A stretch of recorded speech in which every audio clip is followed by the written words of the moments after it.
The Soberanes Fire remembers the 1977 Marble Cone Fire, which burned almost 178,000 acres in the Monterey Ranger District of the Los Padres National Forest.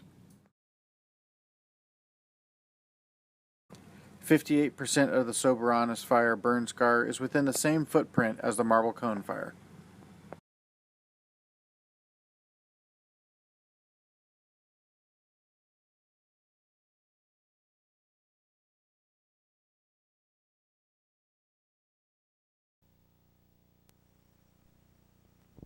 This fire will be remembered as the third largest in modern California's history.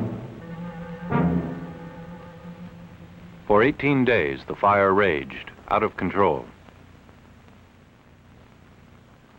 During the height of firefighting activities, almost 6,000 people from various agencies from all corners of the United States were committed to the fire.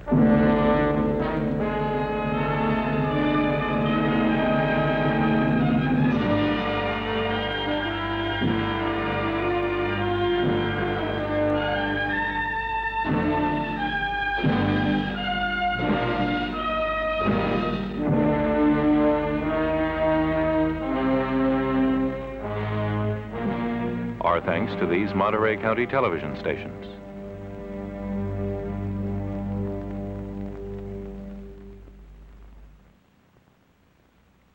The summer of 1977 in California and the western United States saw the second year of an extended drought. Major fires plagued California from mid-July through August. Even before dry lightning storms struck the state, firefighting forces were already committed to other fires, including 2 on the Los Padres National Forest. Many forces were still committed to mop-up operations on Santa Barbara's disastrous Sycamore Fire.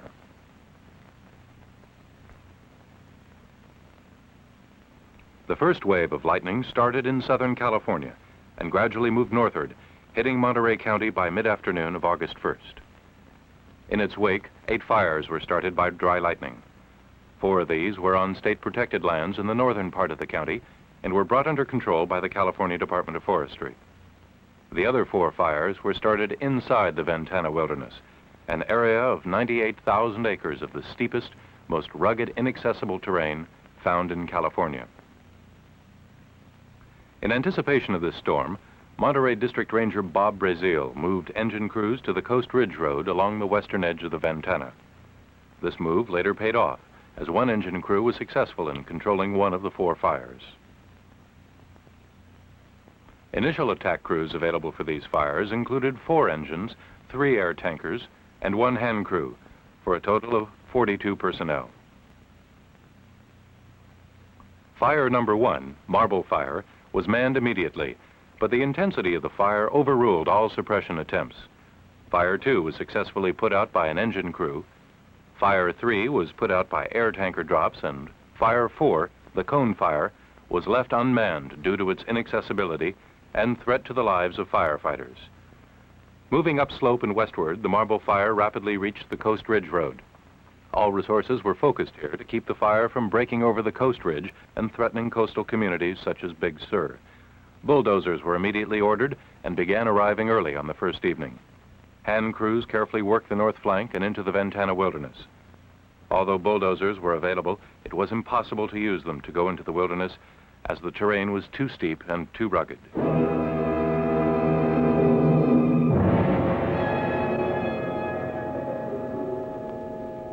Forest Supervisor Al West immediately granted permission to use chainsaws and helicopters within the Ventana Wilderness.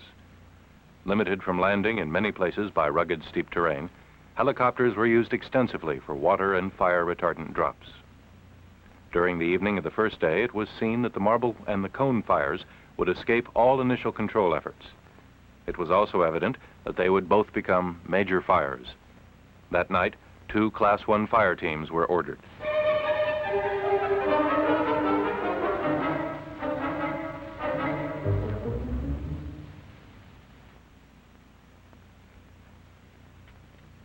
By the third day, the situation remained critical.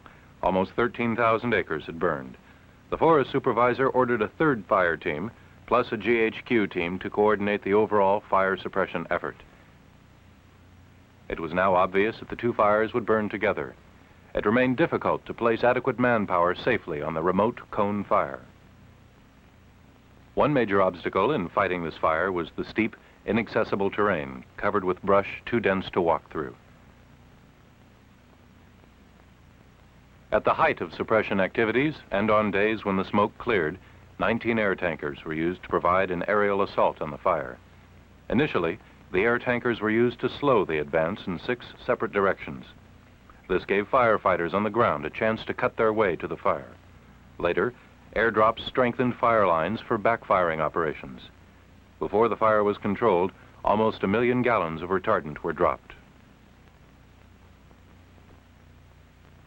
Logistics on the fire proved to be a tremendous challenge. There were only 2 roads available for transporting men, equipment, and supplies.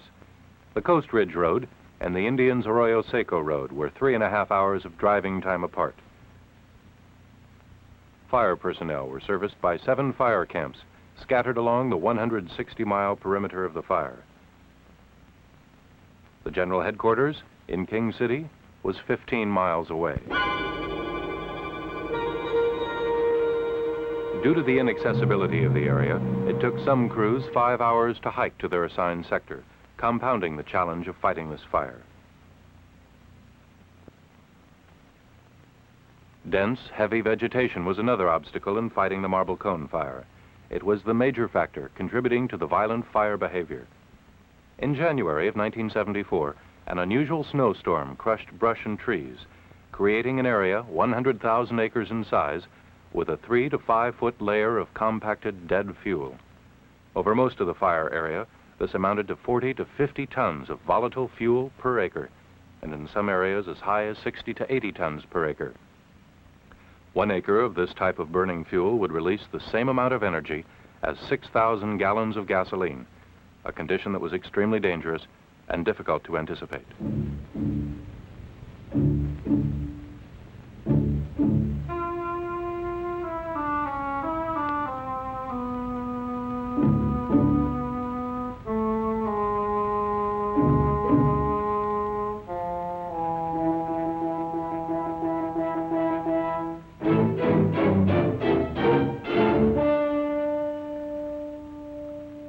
Fire burning in these fuels left little after flames had passed. By the 17th day, fire activities had reached their peak. The fire was now almost 158,000 acres, but still 24 hours from being contained. Some fire personnel were being rested, but 3,800 people were still on the fire. The fire had burned over 90% of the Ventana wilderness. Efforts were now focused on tying off the north end of the fire, the most critical area, the valuable Carmel Valley watershed. Tons of tools and equipment were needed. Because of other major fires in the state, some equipment was in short supply. Throughout the entire fire, crews were kept busy preparing fire hose and tools for reuse. This job was a monumental one when you consider that more than 160 miles of fire line had to be constructed and then held as the fire tested every foot of line.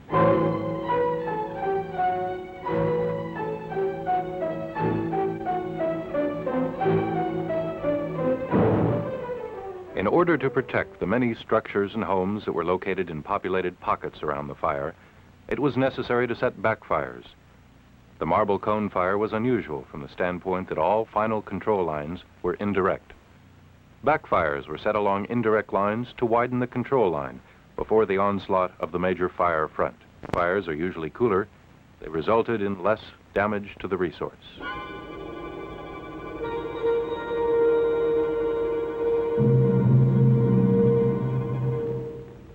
Safety of firefighters is always the #1 priority. During backfiring operations, several different devices were used to set backfires in the dense, heavy vegetation to ensure safety.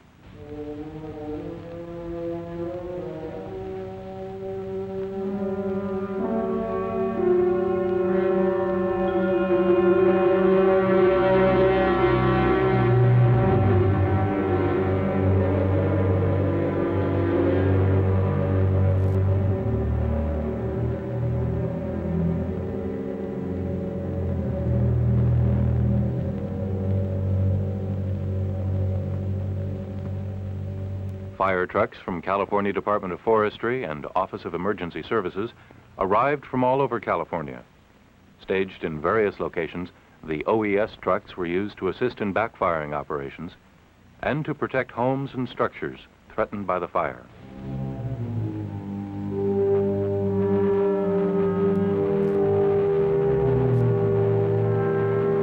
Protection of the valuable Carmel Valley watershed was crucial.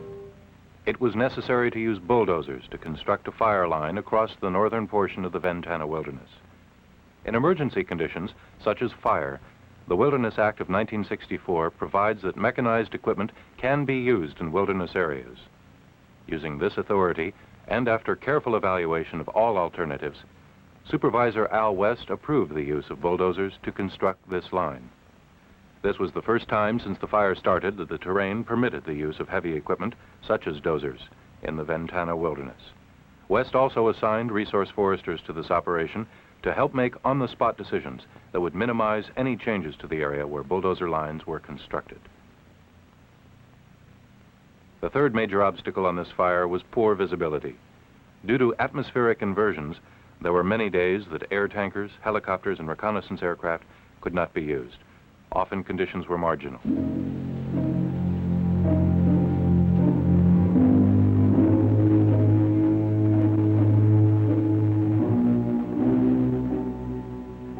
Many times, firefighters had to hike into areas because smoky conditions prevented the use of helicopters for transporting personnel. As the fire continued day after day, hiking into remote areas contributed to the increasing fatigue of the firefighters. Often, crews were tired when they arrived on the fire line.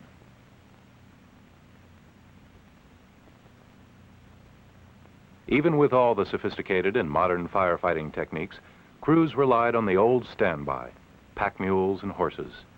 Supplies and equipment were transported to remote fire camps using these loyal animals. This service proved to be valuable because for days, helicopters were grounded by dense smoke.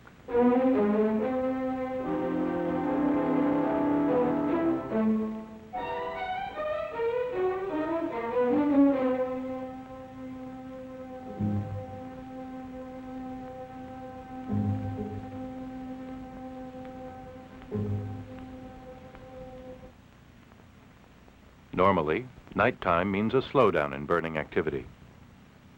Many times this was not so with the marble cone fire. Night burning conditions were often worse than during the day. Occasionally, at 3 in the morning, temperatures would be in the 70s and 80s, with 10 to 15 mile-per-hour winds, and humidities as low as 5%. Some of the most spectacular burning took place at night.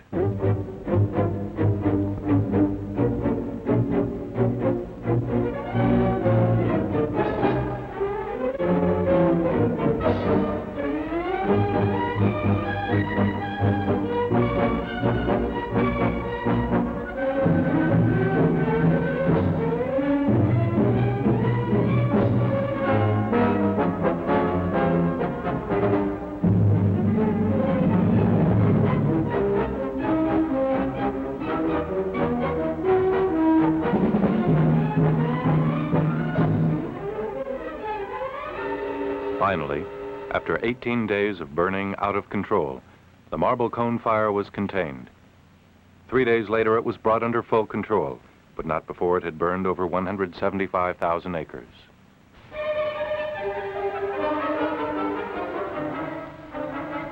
In review, there were 3 major factors that contributed to the size of the marble cone fire.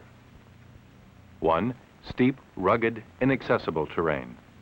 2, dense fuels that averaged 50 tons per acre, with some areas as high as 90 tons per acre. 1 acre of this fuel releases the equivalent amount of energy as found in 6,000 gallons of gasoline. And 3, heavy, dense layers of smoke that hung over the area, often preventing the use of aircraft and hampering the firefighters on the ground.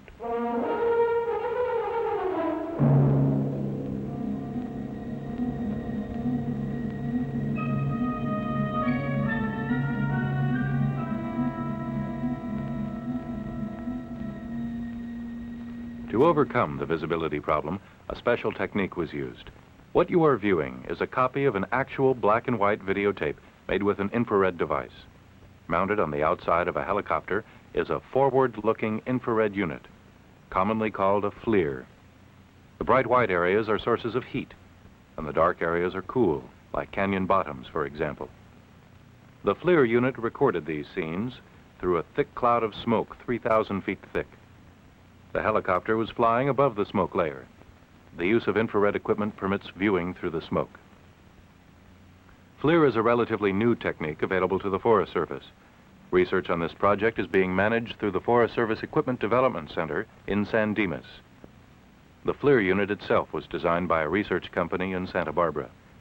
The unit, owned by the Forest Service, is currently mounted on a Los Angeles County Fire Department helicopter.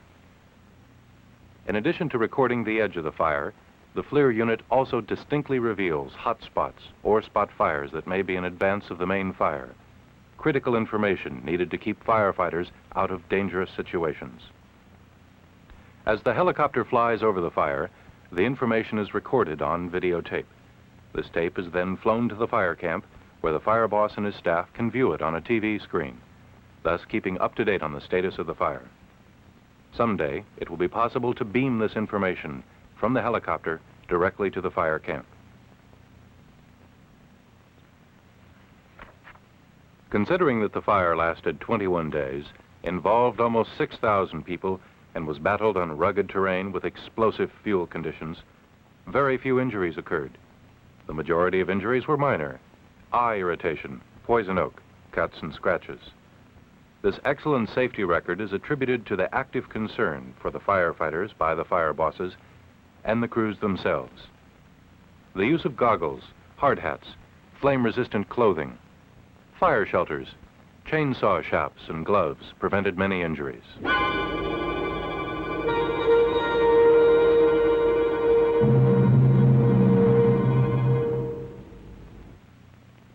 Strict adherence to aviation rules and regulations earned an excellent air safety record.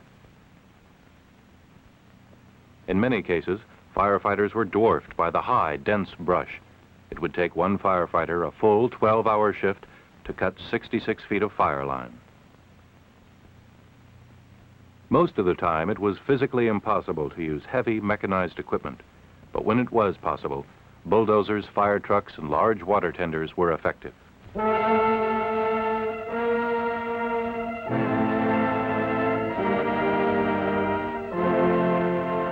There were many instances, however, when men and equipment were forced to leave areas because of intense fire activity.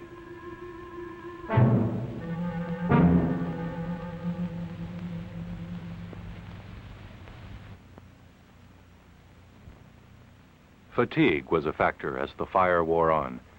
It was a long, hard-fought battle with many disappointments, but morale remained high, and there was jubilation when the fire was finally contained.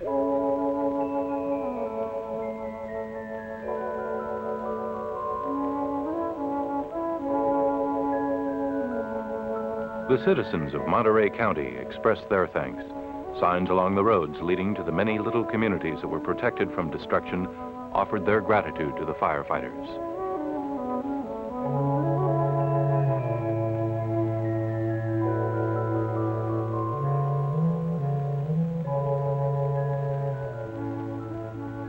It takes professionals from many agencies to battle and control wildfires, such as the Marble Cone. It also takes the help and support of many community organizations and volunteers.